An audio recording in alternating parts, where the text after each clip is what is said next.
On the evening of May 3, 2007, the quiet resort town of Praia da Luz in Portugal became the center of a global news event that continues to perplex investigators to this day. The focus of this inquiry involves the sudden vanishing of a family member from an apartment at the Ocean Club Resort. To understand the gravity of the situation, we must first examine the timeline and the setting established by the parents, Kate and Jerry McCann, on that fateful night. The family was on vacation, a time typically reserved for relaxation, yet it ended in a complex mystery that forensic analysts and law enforcement have struggled to solve for decades. The logistics of the evening are critical to understanding the window of opportunity for any potential intruder. Reports indicate that the parents were dining at a tapas restaurant located roughly 60 yards or about 55 meters away from the apartment where the family member was resting. This proximity is a key point of debate in the investigation. From a news reporting perspective, the distance was short enough to conduct regular checks, yet long enough to leave the apartment unmonitored for intervals of time. The parents had established a routine of returning to the apartment every 20 to 30 minutes to check on the family members inside. At 10 o'clock in the evening, Kate McCann returned to the apartment for one of these scheduled checks. It was at this precise moment that the timeline of a normal vacation fractured into a procedural investigation. Upon entering the room, she discovered that the subject was no longer in the secure location where she had been left. The silence in the room stood in stark contrast to the activity at the nearby restaurant. The shutter, which had reportedly been closed, was now open, suggesting that an external actor may have gained access to the premises. This detail regarding the point of entry and exit remains one of the most scrutinized pieces of forensic evidence in the case files. Your engagement grants a voice to those who have been silenced by tragedy. Please like and subscribe to ensure we can continue to expose the truths that remain hidden in the dark. Stay with us, because the layers of deception in this investigation go far deeper than a simple open window. Critics and analysts often point to this specific window of time between the last check and the discovery at 10 o'clock as the critical period. It raises uncomfortable questions about security at holiday resorts. How could an individual be taken from a room without alerting anyone in the vicinity? Was the location watched?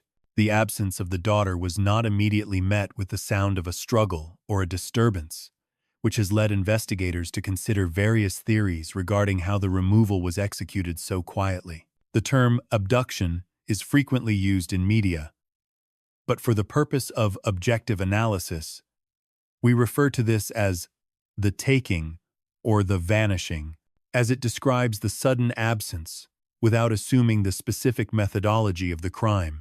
The psychological impact of that moment cannot be overstated. When a family member vanishes into the night, the immediate assumption is often that they have wandered off. However, the open window and the complete lack of trace evidence pointed towards a more deliberate act.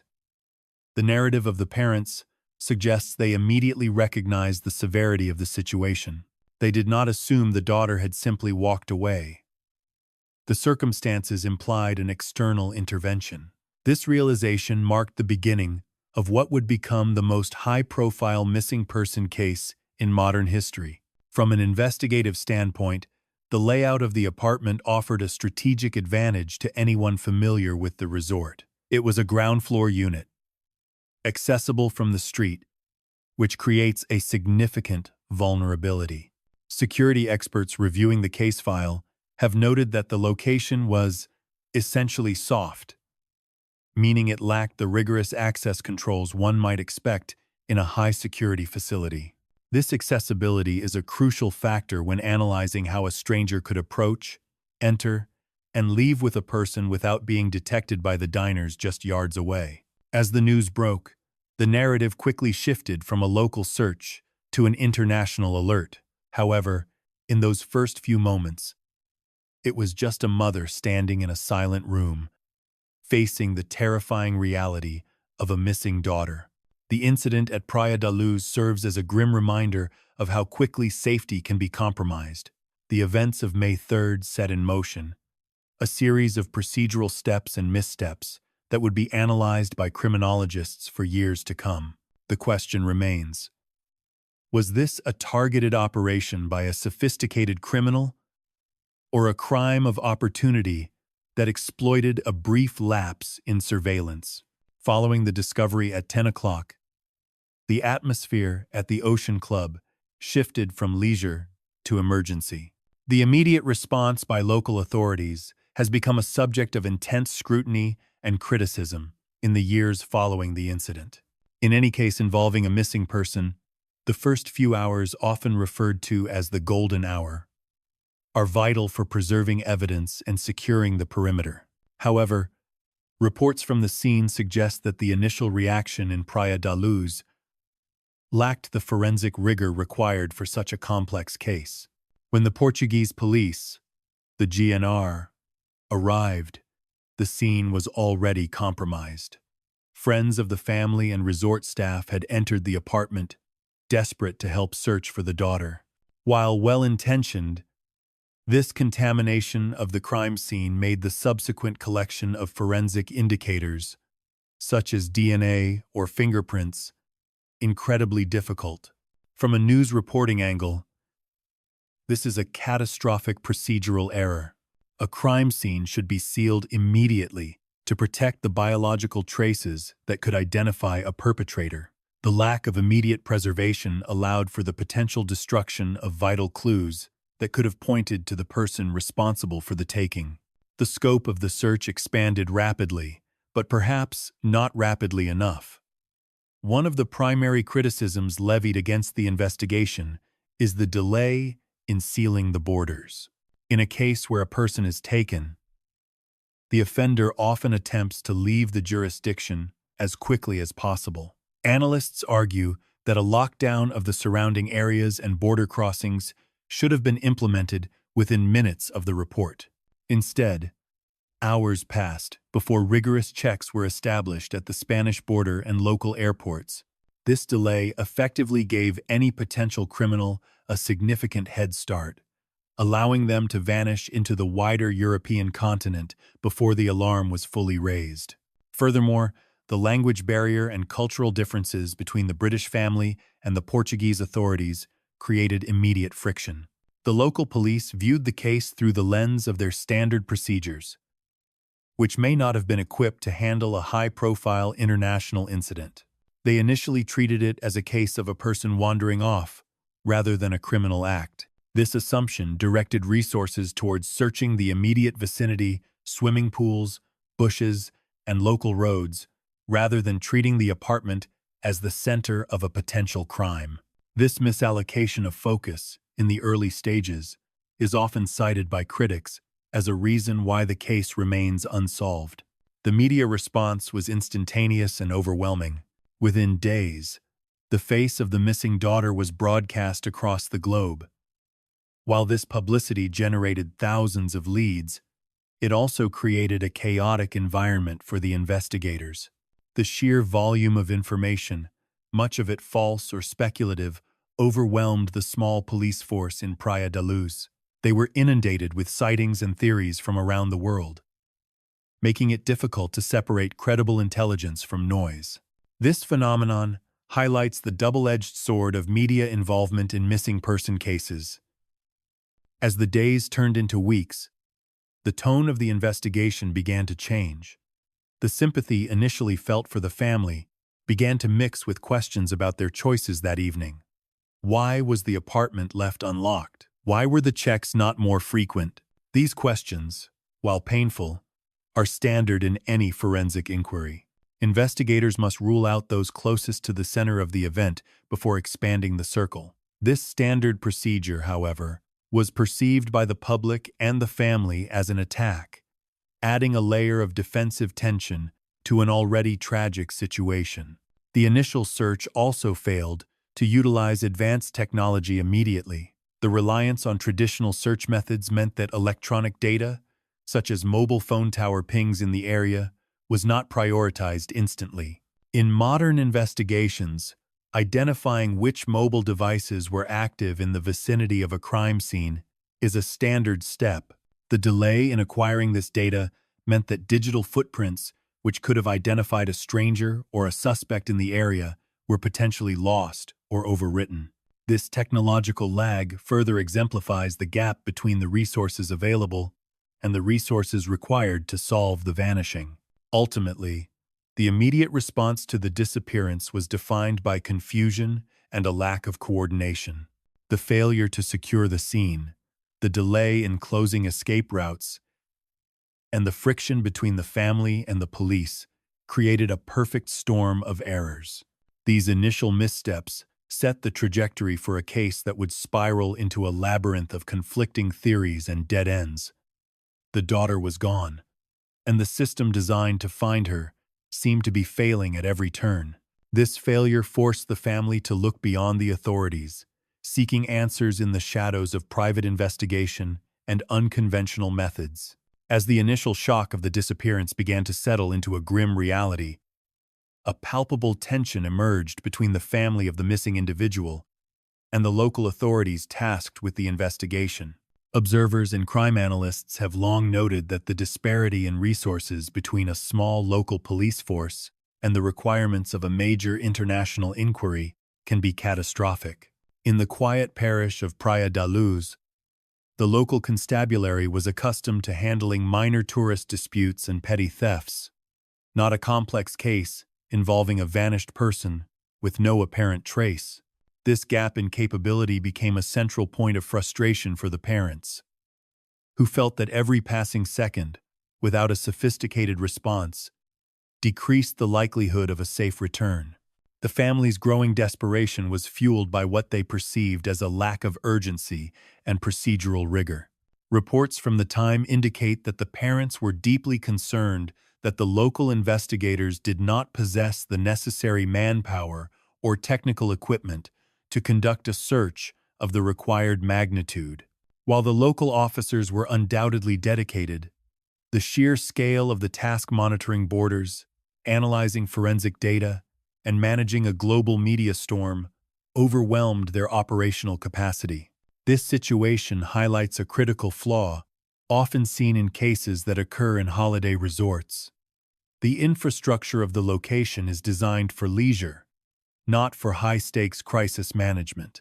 This frustration led to a pivotal shift in the dynamic of the case. Realizing that the official channels were stalling, the family began to look outward, seeking assistance from private entities and unconventional experts.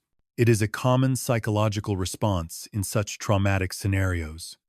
When the system fails to provide answers, those left behind will inevitably seek solutions elsewhere, regardless of how unorthodox they may seem. This drive to find the daughter at any cost opened the door to a new phase of the investigation, one that would move away from standard police procedure and into the realm of experimental technology and private enterprise. The narrative was no longer just about a police search. It became a story of parents trying to bridge the gap that the authorities could not close. In their quest to bypass the limitations of the local investigation, the family turned their attention to a figure who claimed to possess a revolutionary method for locating missing persons. Danny Krugel, a former police officer from South Africa, entered the narrative with a reputation that was as compelling as it was controversial. Krugel was not a traditional private investigator. He presented himself as the inventor of a device known as the matter orientation system. In the world of forensic science, his claims were viewed with extreme skepticism. Yet, to a family grasping for hope, his track record in South Africa offered a shimmering possibility that could not be ignored. The technology behind the matter orientation system was described in terms that bridged the gap between science fiction and advanced physics. Krugel claimed that his device utilized the atomic makeup of a specific individual to detect similar or identical biological signatures in a geographic area. The premise was that by using a biological sample, such as a strand of hair or a fingernail, the machine could track the unique energy signature of the person to whom it belonged. essentially acting as a compass, pointing towards their location. From a news reporting perspective, this claim was extraordinary. If true, it would render traditional search grids obsolete, allowing investigators to pinpoint a location anywhere in the world using nothing more than a personal artifact. Krugel's background gave his claims a veneer of credibility that appealed to the desperate family. He was not a psychic or a medium, but a man with a background in law enforcement who spoke in the language of coordinates and frequencies. He cited numerous successes in his home country, where he allegedly located missing individuals that the police had failed to find. For the parents, who were drowning in the silence of the official investigation, Krugel represented a proactive, scientific solution. The introduction of the matter orientation system into the case marked a departure from conventional criminology, raising ethical and procedural questions about the vulnerability of grieving families to unproven technologies. It underscored a profound truth about human nature. In the face of the unknown, logic often yields to the possibility of a miracle. 6 weeks after the daughter vanished from the apartment, Danny Krugel arrived in Portugal, bringing his mysterious equipment to the center of the search zone. The atmosphere was charged with a mix of skepticism from the authorities and anxious hope from the family. The process began with the collection of a biological sample, a crucial step for the machine's calibration. The parents provided a strand of hair taken from the daughter's hairbrush, a poignant artifact that now served as the potential key to unlocking the mystery. This moment was heavy with emotional weight. A simple personal item was being used to search for a life that had seemingly evaporated. Krugel set to work, operating his device in an attempt to pick up the specific atomic frequency of the missing person. According to reports from the time, the machine did register a signal. The device allegedly narrowed the search area down to a specific radius, pinpointing a location within 1 kilometer of the hotel where the family had been staying. This result was initially electrifying. It suggested that the daughter was not hundreds of miles away across a border, but was still in the immediate vicinity of Praia da Luz. The implication was that the answer had been right under their noses the entire time. However, the hope provided by this reading quickly turned into a chilling realization. Over the course of several days, Krugel continued to monitor the signal. In a dynamic situation involving a living person, one would expect the signal to move, reflecting the natural movement of an individual. Instead, the reading from the matter orientation system remained static. The signal did not shift. It was fixed in a single location. In the language of the investigation, this lack of movement was a dark indicator. It suggested that the biological source of the signal was no longer mobile. Without using graphic descriptors, the static nature of the reading implied a lifeless form or a hidden location where the person was being kept stationary. This data point, while scientifically contested, cast a long shadow over the investigation, forcing the family and the team to confront the possibility that the search was no longer a rescue mission, but a recovery operation.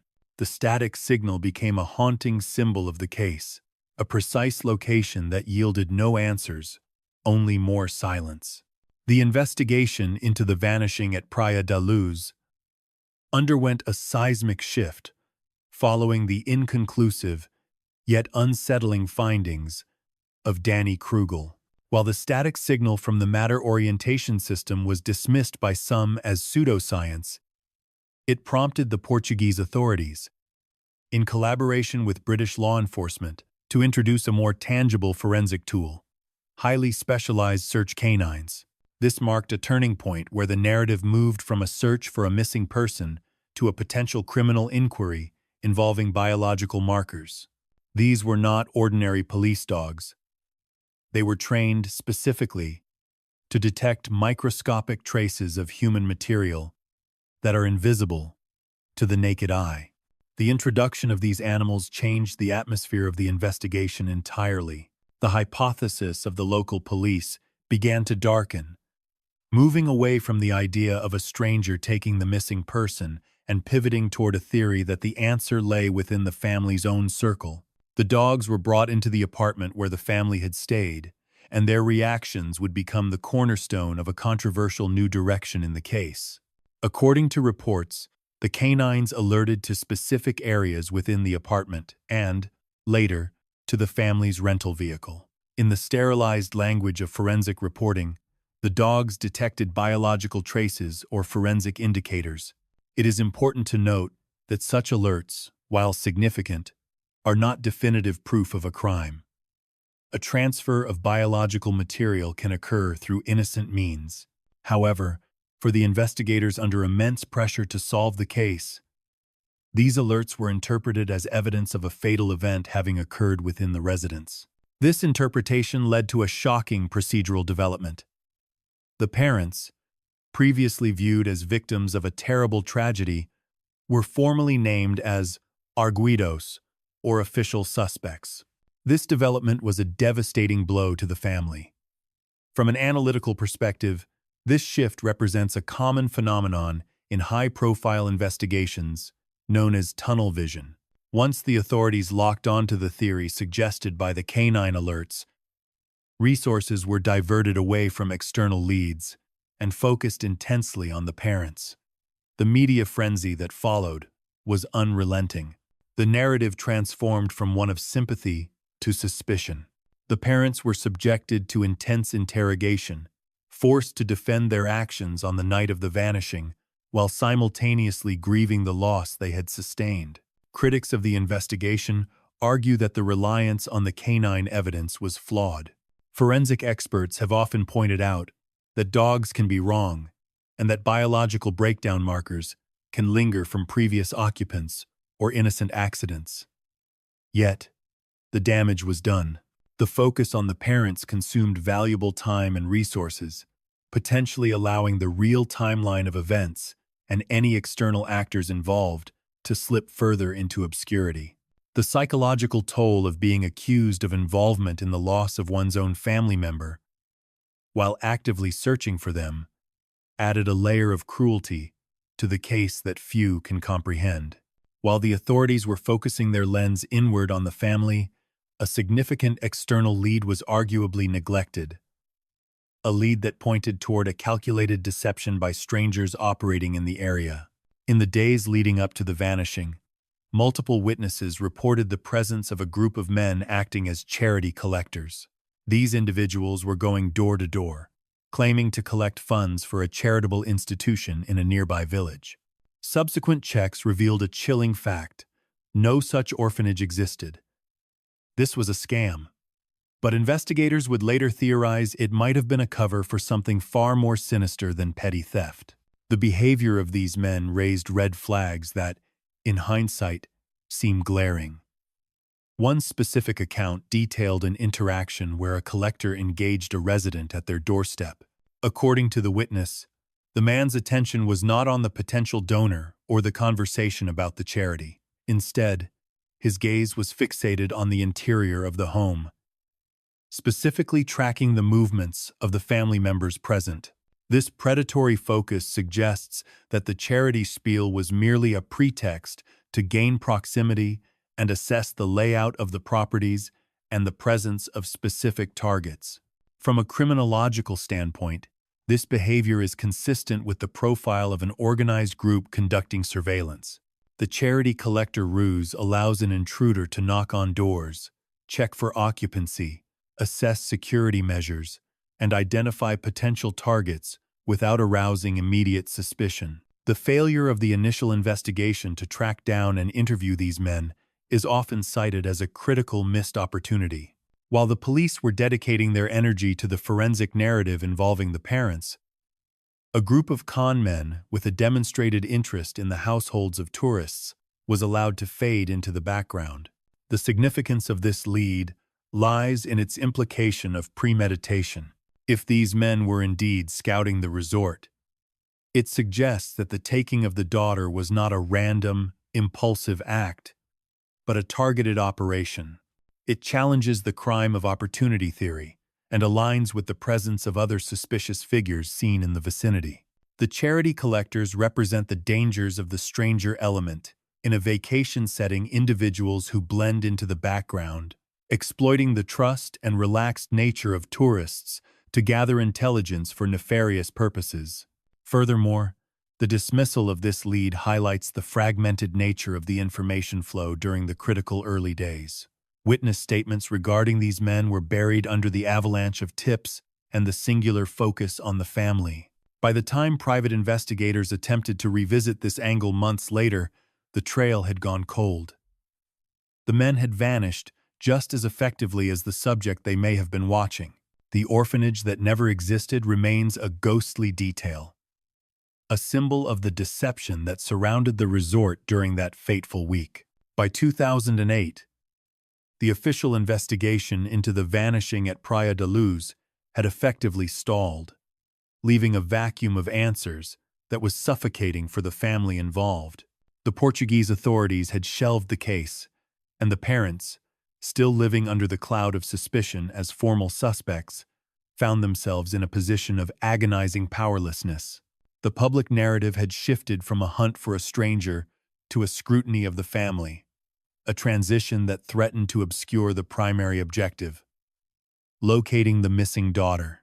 Driven by an unyielding need for closure and frustrated by the limitations of international bureaucracy, the family made a decisive move. They chose to bypass the gridlocked official channels and sought the assistance of the private sector, launching a new initiative that would come to be known as Operation Omega. This phase of the saga introduced a figure who would become one of the most enigmatic and controversial characters in the entire timeline: Kevin Halligan, an Irish national with a commanding presence. Halligan presented himself not merely as a private investigator, but as a specialist in crisis management, with deep ties to the intelligence communities of Washington and London. To the desperate parents, he appeared to be the answer to their prayers, a man who operated in the shadows where standard police procedures could not reach, and who claimed to possess the specific skill set required to solve a case of such magnitude. Halligan's resume was a masterclass in credibility construction. He boasted of a background involving special forces operations and covert intelligence work, painting a picture of a man who had navigated the most dangerous corners of the globe. He claimed to have been instrumental in negotiating the release of executives for the multi-billion-dollar commodities firm Trafigura, a detail that lent him an air of high-stakes corporate legitimacy. In the eyes of the family and their advisors, Halligan was not just a detective. He was a fixer, a man capable of utilizing satellite imagery, advanced surveillance, and human intelligence networks that were inaccessible to the local police in a small Portuguese parish. The premise of Operation Omega was ambitious. Halligan promised a back-to-basics review of every scrap of evidence collected since the night of the taking. He assured the family that his team would re-interview witnesses who may have been overlooked and utilize cutting-edge technology to track down leads that had gone cold. This promise of a fresh, highly technical approach was incredibly seductive to a family that felt the system had failed them. From an analytical perspective, Halligan was selling something more valuable than investigation. He was selling certainty in a world of chaos. He positioned himself as the bridge between the unknown and the truth. However, this expertise came at a premium. The contract for Operation Omega required a substantial financial commitment, reportedly amounting to $600,000. This funding was drawn from the public donations that had been raised to find the missing individual, a fact that would later add a layer of tragic irony to the unfolding events. The family, believing that no expense should be spared in the recovery of their daughter, authorized the payment. They placed their trust and a significant portion of the public's goodwill into the hands of a man who promised to deliver what the combined forces of two nations could not. Critics and forensic psychologists often point to this moment as a classic example of the vulnerability of trauma victims. When individuals are in a state of prolonged grief and high-stakes uncertainty, their threshold for skepticism lowers. They become prone to trusting those who speak with absolute confidence. Halogen projected the image of a savior, a man of action, who refused to accept the word impossible. He validated the family's belief that their daughter was still out there, waiting to be found, which stood in stark contrast to the silence they received from official sources. Operation Omega began with a flurry of activity that seemed to justify the immense cost. Halogen assembled a team of legitimate experts, including former intelligence officers and seasoned detectives, giving the operation a veneer of undeniable professionalism. They set up command centers and began to comb through the files with a fine-tooth comb. For a brief period, it seemed as though the investigation had finally found its footing. The energy shifted from passive waiting to active pursuit. Yet, beneath the surface of this expensive and sophisticated operation, the seeds of a different kind of deception were already being sown. To understand the magnitude of the betrayal that was about to unfold within the investigation, one must first appreciate the sheer scale of the persona crafted by Kevin Halogen. He did not merely enter the lives of the grieving parents as a hired investigator. He arrived as a figure of immense geopolitical significance, a man who seemed to operate on a plane far above the ordinary limitations of law enforcement. The illusion of competence he projected was meticulously constructed, reinforced by a lifestyle that screamed legitimacy, power, and access to the highest corridors of international intelligence.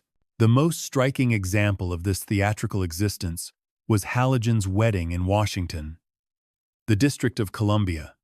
This was not a private family affair, but a grand spectacle designed to showcase his alleged connections. Guests included figures from the American military, the intelligence community, and high-ranking diplomats. To the casual observer, and significantly, to the family, desperately seeking answers, this event was concrete proof that Halogen was exactly who he claimed to be. If he could command the presence of such influential individuals, surely he possessed the leverage required to find a single missing person in Europe. The optics of the event were flawless, creating a shield of credibility that deflected any initial skepticism. However, investigative journalists and forensic accountants who later unraveled Halogen's life discovered that this entire event was a charade. It was a performance piece in the grand theater of his life. Reports surfaced suggesting that the ceremony itself was not legally binding and had been officiated by an actor hired for the occasion. This revelation provides a chilling insight into the psychology of the man leading Operation Omega. If he was willing to fabricate the most personal aspect of his life with such elaborate detail, the boundaries of his professional deception were likely non-existent. In the context of the search for the missing daughter, Halogen utilized this manufactured authority to sell a strategy he termed back to basics. The logic was sound and deeply appealing to the family. The official police investigation had been rushed and tunnel-visioned. Therefore, Operation Omega would meticulously re-examine the foundation of the case. He promised to deploy advanced methodology to re-interview witnesses, analyze raw data that had been ignored, and utilize satellite imagery that he claimed only he could access. This approach was masterfully designed to align with the parents' frustrations. He validated their belief that the local authorities had failed, positioning himself as the only one capable of correcting those errors. The financial aspect of this operation was staggering. The funds raised by the public to aid in the search began to flow into Halogen's accounts.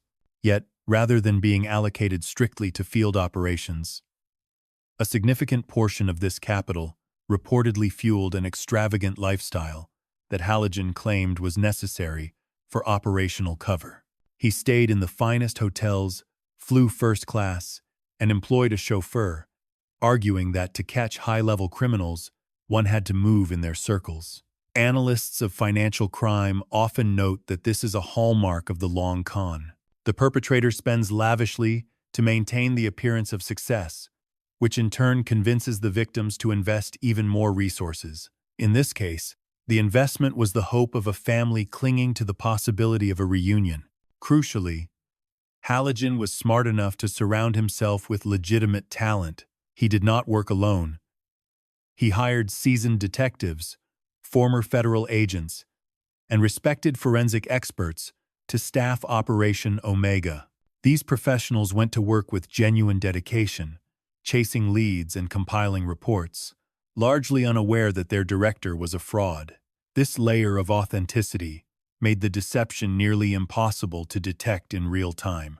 The parents saw real experts working on their behalf, producing real documents and following real leads. They could not have known that the man at the top was potentially siphoning off the resources that kept this machinery running. From a psychological perspective, Halligan's manipulation was insidious. He became a confidant to the family, offering them a shoulder to lean on and a sympathetic ear. He managed their expectations by alternating between promising imminent breakthroughs and citing complex bureaucratic hurdles when results failed to materialize. This technique kept the family in a state of dependent suspension. They were terrified to cut ties with him, fearing that if they did, the one promising lead he claimed to be nurturing would vanish forever. The illusion of competence was thus a dual victimization. The first was the financial loss of funds meant to find a vulnerable individual. The second, and perhaps more damaging, was the emotional manipulation. Halligan sold certainty to people living in a nightmare of ambiguity. He allowed them to believe that a powerful, well-connected machine was working tirelessly for their daughter, when in reality, the engine of that machine was being fueled by deceit.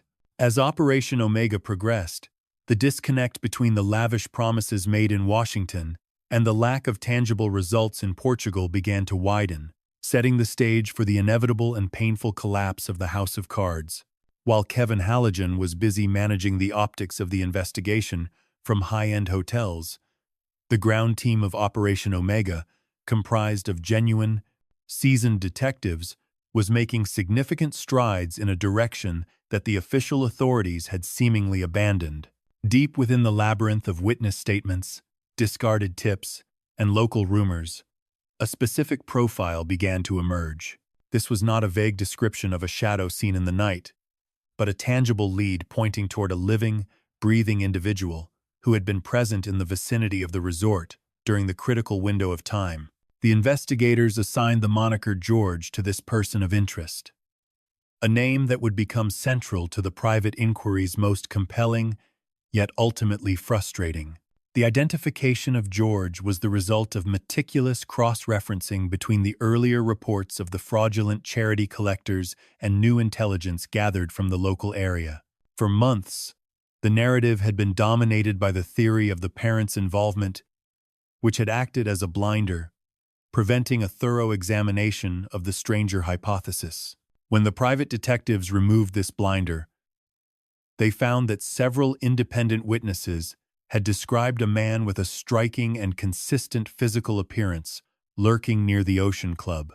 The composite that emerged from these descriptions was specific enough to move beyond a general suspicion and into the realm of a targeted manhunt. According to the files generated by Operation Omega, George was described as a man of significant height, standing roughly 6 feet tall. His appearance was noted as distinctively unkempt or scruffy, a sharp contrast to the typical tourist demographic of Praia da Luz. Witnesses recalled him having a gap between his front teeth and sporting a mustache, details that gave the investigators a precise visual marker to look for in the crowds. He was not a ghost. He was a man who walked the streets, visited local markets, and interacted with the environment. Yet he had somehow managed to slip through the dragnet of the initial police response. The investigation linked George to a specific transient community that moved through the region. It is crucial here to navigate the sociological context with care and objectivity. In the early stages of the case, there were broad, often prejudiced generalizations made about local nomadic groups. However, the Operation Omega team attempted to filter out the bias and focus on the behavioral patterns of this specific individual. Intelligence suggested that George was not merely a drifter, but an individual who operated on the fringes of the resort economy. He was observed at local markets and was known to inhabit the areas surrounding the village of Espiche, the very location mentioned by the bogus charity collectors. This geographical link provided a strong connective thread between the men knocking on doors and the man seen loitering near the apartments. The working theory developed by the private detectives regarding George was chilling in its pragmatism. Unlike the emotionally charged theories involving the parents, the hypothesis surrounding George was transactional. The investigators speculated that the vanishing of the daughter was not a crime of passion or an accident covered up in panic, but a calculated acquisition. The theory posited that George may have been acting as a procurer, an individual who secures a target to fulfill a demand from a third party. In the dark economy of illicit transportation, such individuals are often low-level operators who take the physical risk of the extraction for a financial reward, handing the subject over to a more organized network shortly after the event. This perspective offered a logical explanation for the lack of forensic evidence in the apartment. If the taking was executed by a professional or semi-professional thief who treated the missing individual as a high-value commodity, they would likely have the discipline to enter and exit without leaving the chaotic traces associated with a struggle. The transactional theory also aligned with the timeline. A local individual like George would know the layout of the resort, the shift changes of the security staff, or lack thereof, and the quickest routes of egress into the rural hinterlands where a vehicle could be waiting. It painted a picture of a crime that was strictly business, devoid of the complex emotional motives attributed to the family. For the detectives on the ground, the George lead represented the first time in months that the investigation felt grounded in traditional criminology rather than media speculation. They were no longer chasing ghosts or analyzing the body language of grieving parents. They were hunting a suspect with a face, a description, and a pattern of life. The psychological impact of this development on the team was profound. There was a renewed sense of purpose, a belief that they were closing in on the physical reality of what happened that night.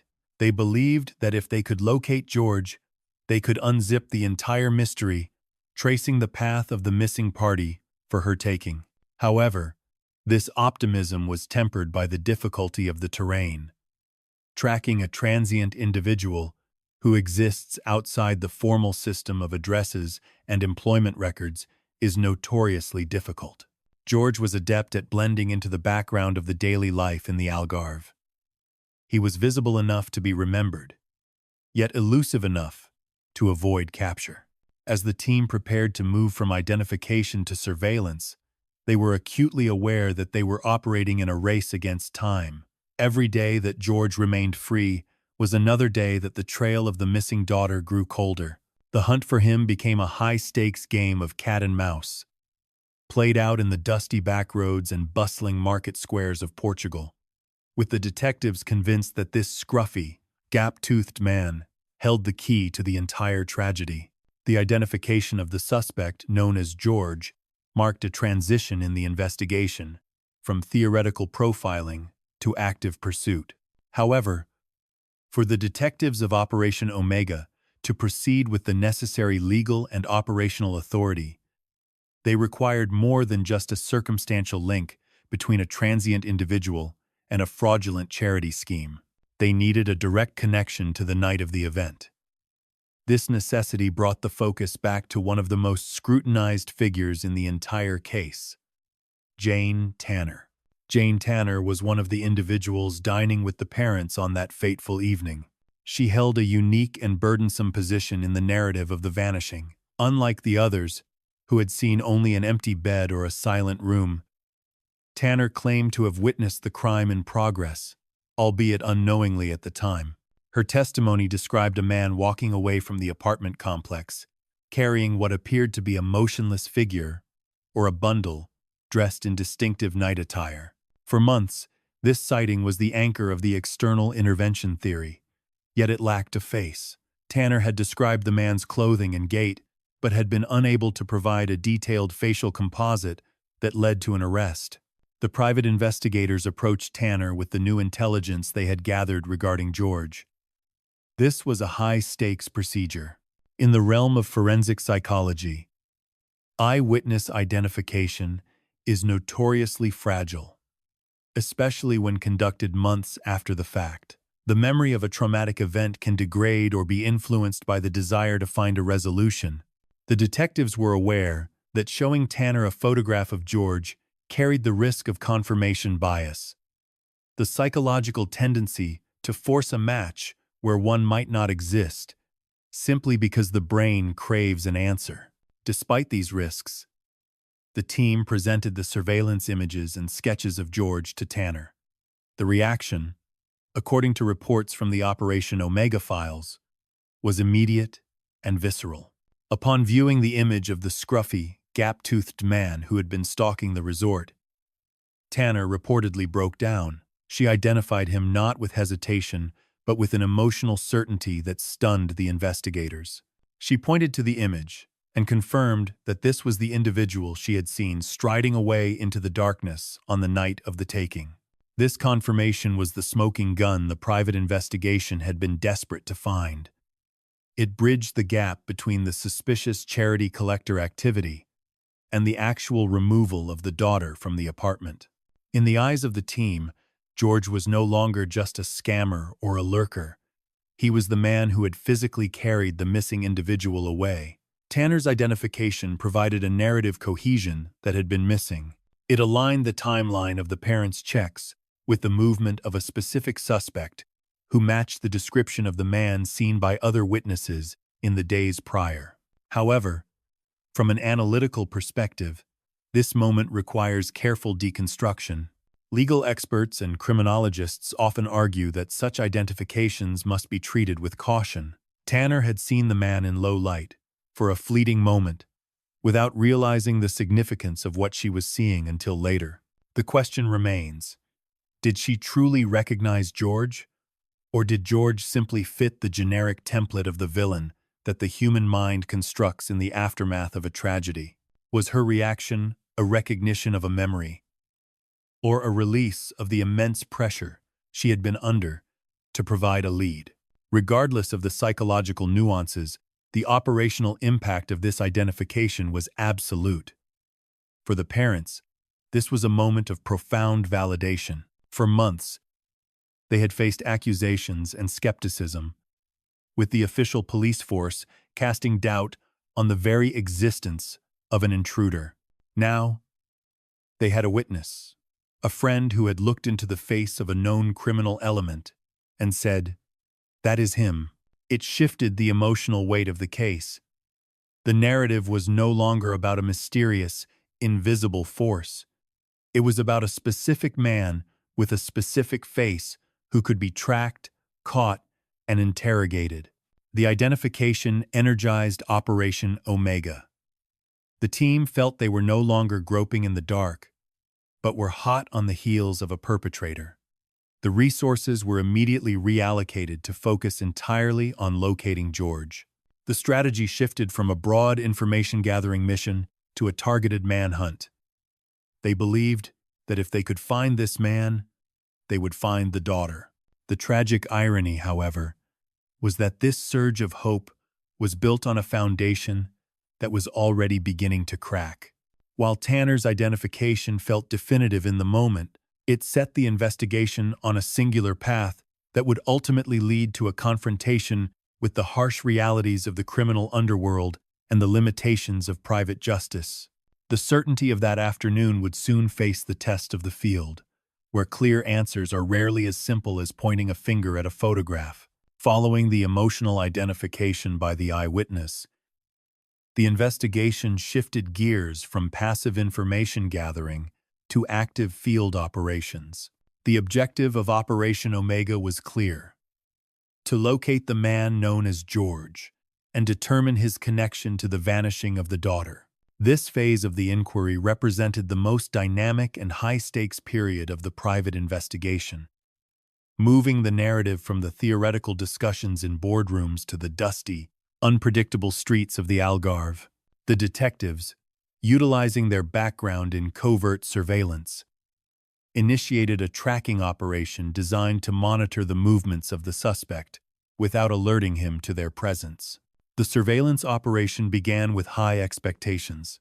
The team successfully located the individual matching the description, the scruffy appearance, the distinct physical stature, and the gap-toothed smile, and began to shadow his daily routine.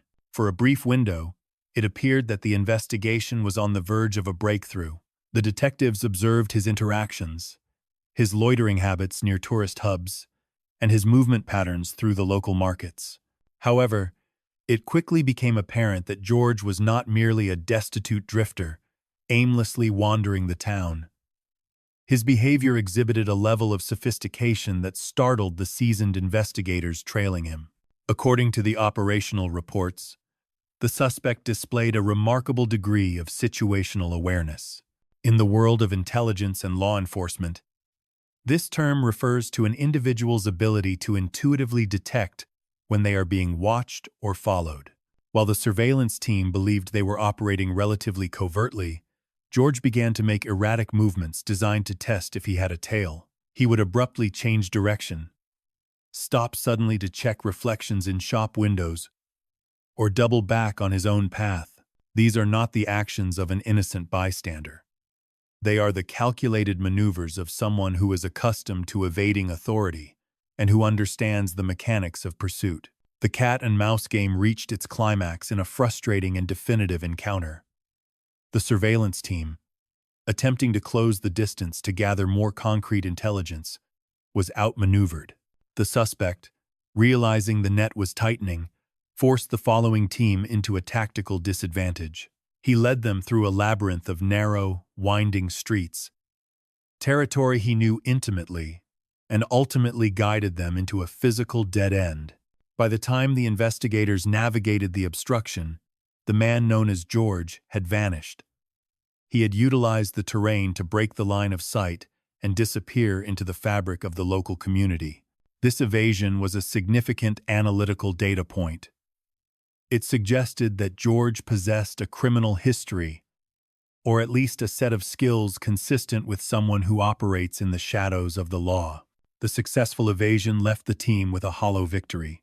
They had confirmed his existence and his suspicious nature, but they had lost their physical hold on him.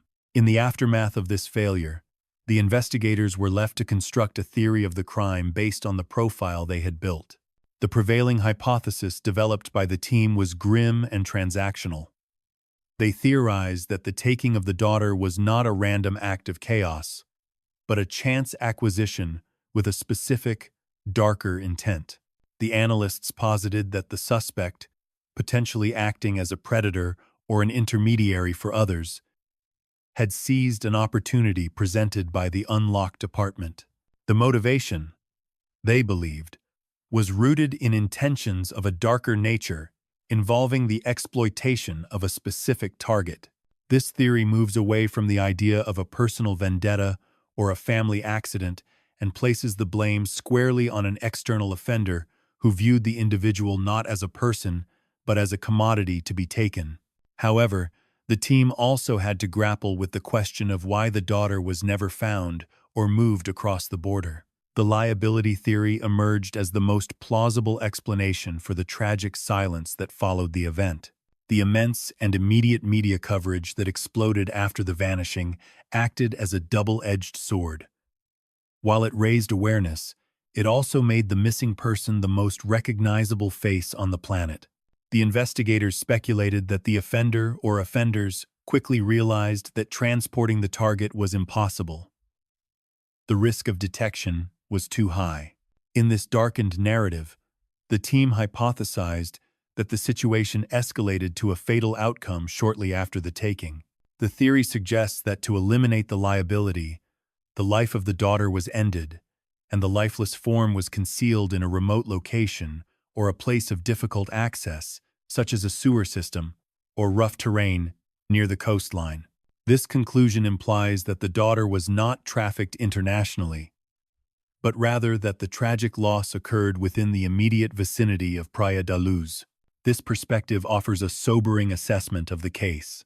It suggests that the answers lie not in distant lands, but in the soil and shadows of the resort town itself.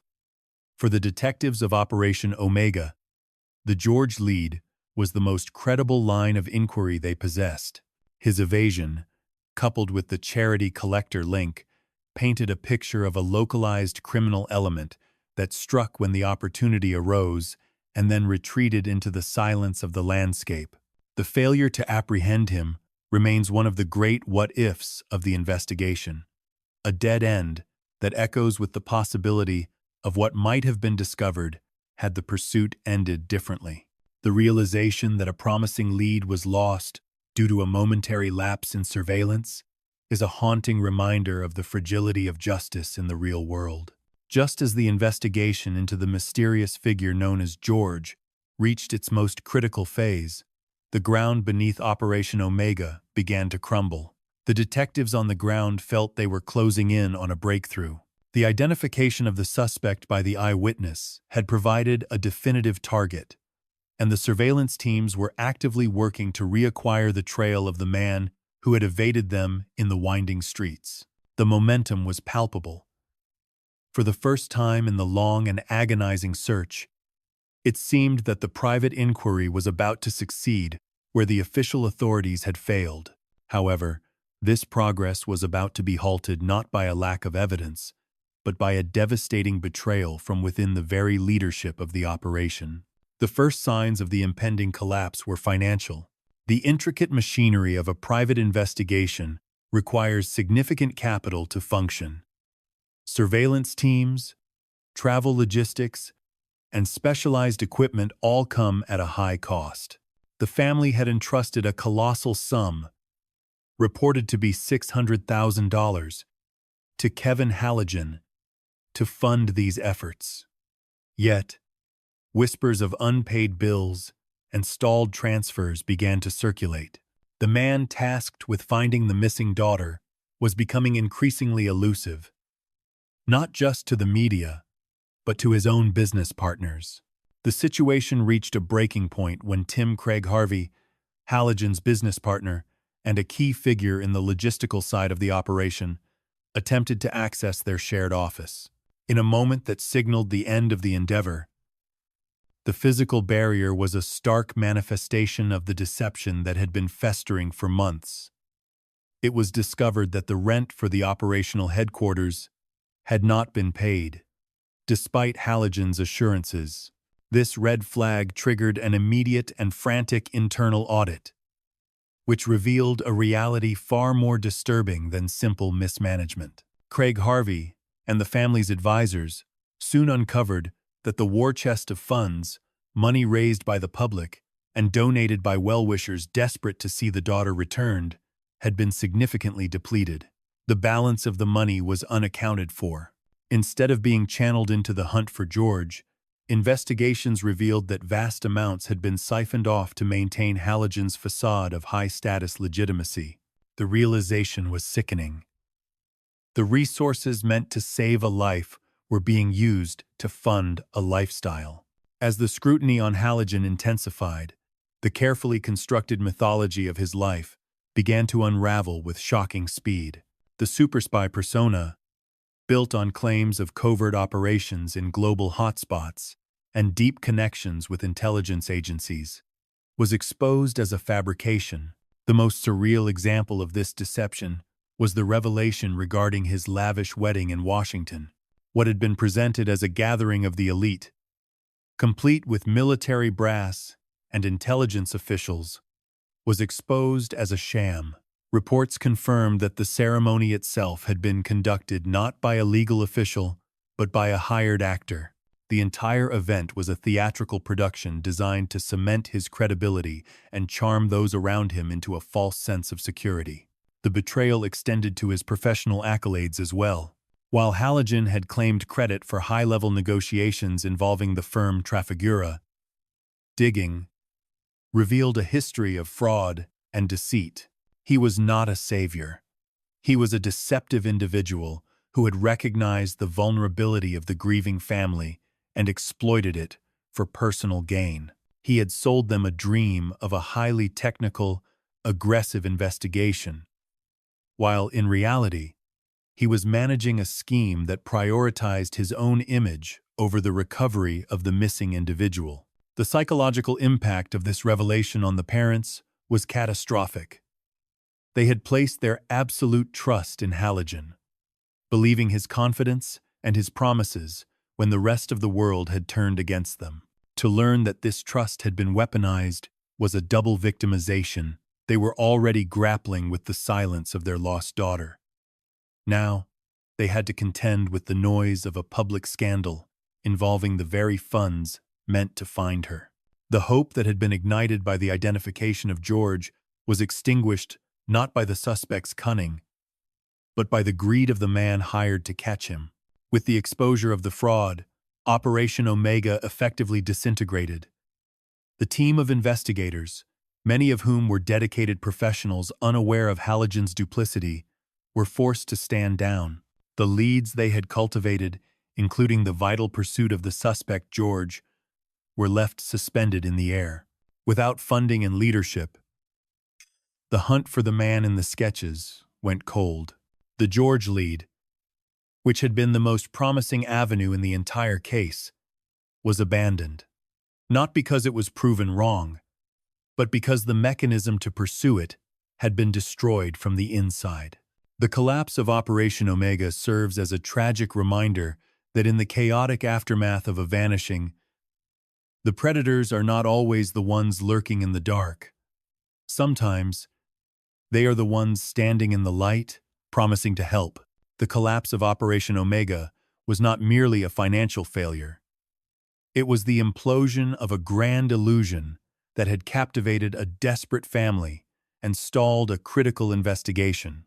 Following the revelation that the operational funds had been misappropriated and the realization that the super spy persona of Kevin Halogen was a fabrication, the narrative shifted dramatically. The man who had been hired to hunt down a predator suddenly became the target of a manhunt himself. This ironic twist added a bitter layer to the tragedy, as the resources that should have been used to locate the missing daughter were now consumed by legal battles and the pursuit of the very man who had promised to save her. When the locks were changed on the office doors and the truth of the unpaid bills surfaced, Halogen did not stand to face the music. Instead, he chose the path of evasion, a tactic he had likely employed throughout his career of deception. Reports indicate that he fled the jurisdiction, disappearing to Rome. It painted a picture of a man who was not a fearless intelligence operative, but a frantic con artist, running from the consequences of his own lies. The detectives who had worked under him, many of whom were legitimate professionals, were left in a state of shock, realizing that their dedication had been manipulated by a sociopath who cared nothing for the cause. The authorities eventually caught up with Halogen, but the justice served was complex. He was not initially prosecuted for the defrauding of the family, but rather for his involvement in the massive fraud related to the Trafigura case.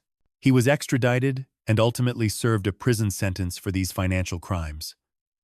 From a news reporting perspective, this legal outcome highlights the difficulty of prosecuting fraud in missing person cases.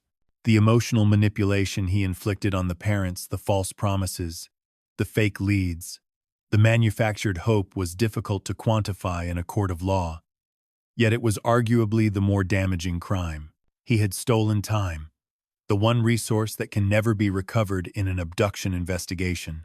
Analysts reviewing Halogen's life have often described him as living in a state of perpetual delusion. By the end of his tenure, it appeared that he had begun to believe his own fabrications, blurring the line between his real identity and the high-flying character he played. He operated with a sense of impunity, likely convinced that his charm and his ability to weave complex narratives would always shield him from reality. However, the exposure of Operation Omega stripped away these defenses, leaving him isolated and disgraced. In 2018, the man who had once stayed in the finest hotels and hosted lavish events in Washington died in squalor. The cause of death was reported as an alcohol-related brain hemorrhage. His demise marked the definitive end of the Operation Omega era, but it offered little solace to those he had deceived. There was no recovery of the lost funds, no confession regarding which leads were real and which were invented, and most importantly, no answers regarding the location of the missing daughter. The death of Halogen also meant the death of the George lead. With the operation dismantled and its leader gone, the momentum required to pursue the gap-toothed suspect evaporated. The intelligence files, the surveillance logs, and the witness identifications were relegated to history, gathering dust in the archives of a failed enterprise. Legal and criminological experts often point to this as the true cost of the fraud. It was not just the money, it was the operational paralysis. The distraction caused by Halogen likely allowed the real perpetrators, whether George or others, to slip further into the shadows, secure in the knowledge that their pursuers had turned on each other. In the retrospective analysis of the case, the Halogen episode serves as a cautionary tale about the unregulated nature of the private investigation industry. It exposes how grief can be monetized and how the desperate desire for answers can blind even the most rational individuals to red flags. The family was left to pick up the pieces, having survived the loss of a loved one, the accusation of the police, and now, the betrayal of their champion. The fall of the imposter left the investigation back at square one, but with fewer resources and a heavier burden of cynicism. The mystery of the vanishing remained, now compounded by the bitter question of what if the resources had been managed honestly? What if the pursuit of George had continued without the interference of a fraudster? These questions remain some of the most haunting aspects of the entire saga. As the years stretched into decades, the vanishing at Praia da Luz transformed from an active emergency into a cold case of historic proportions. The initial frenzy of the search, the chaotic intervention of the media, and the scandalous collapse of private investigations like Operation Omega eventually gave way to a heavy, enduring silence. However, this silence was not empty. It was filled with the persistent hum of analysis, theory, and a relentless pursuit of the truth by cold case units across Europe. In the final phase of this narrative, we must examine the emergence of a new, significant suspect and the lingering psychological impact of a mystery that refuses to be solved. In the years following the collapse of the private inquiries, a significant development emerged from the German authorities, shifting the focus of the investigation once again. Prosecutors identified a German national, referred to in the files only as Christian B., as a prime suspect in the case. This individual was not a ghost like George, but a tangible figure with a documented presence in the Algarve during the critical timeline.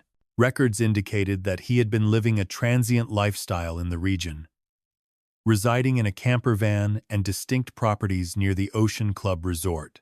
The investigation into Christian B. brought a new level of forensic scrutiny. Modern data analysis revealed that a mobile phone attributed to him had pinged a cell tower in Praia da Luz, just an hour before the mother discovered the daughter was missing. This digital footprint provided the kind of technological link that had been missing in the early days. German investigators publicly stated their belief that the subject had met a fatal outcome shortly after the taking. However, despite these assertions and the excavation of specific sites linked to the suspect, no physical remains, no lifeless form, have ever been recovered to validate this theory. Without the subject, the case remains in a state of legal limbo, suspended between strong circumstantial evidence and the lack of forensic proof required for a conviction. This development forces analysts to reconsider the entire trajectory of the case. If Christian B is indeed the responsible party, it validates the stranger theory, the idea that the apartment was watched and the taking was a crime of opportunity committed by an external offender. It suggests that the charity collectors and the man seen carrying a bundle were perhaps parts of a larger, darker ecosystem of transient criminality that operated beneath the nose of the resort's security. Conversely, the lack of definitive charges against Christian B keeps the other theories alive. The static signal detected by the device in the early days and the reactions of the search canines continue to fuel the alternative narrative that the tragedy was a domestic accident concealed by panic. This division in public opinion ensures that the case remains a subject of fierce debate. Beyond the procedural mechanics, the true weight of this saga lies in the concept of ambiguous loss. This psychological term describes the unique grief experienced by the family, who are denied the closure of a funeral or the certainty of a reunion. For the parents, the vanishing is not a past event, but a perpetual present. They are forced to live in a state of suspended animation, where hope and grief coexist in a painful cycle. They have faced the court of public opinion, survived the betrayal of con men, and endured the grueling pace of international justice, all while maintaining a vigil for their daughter.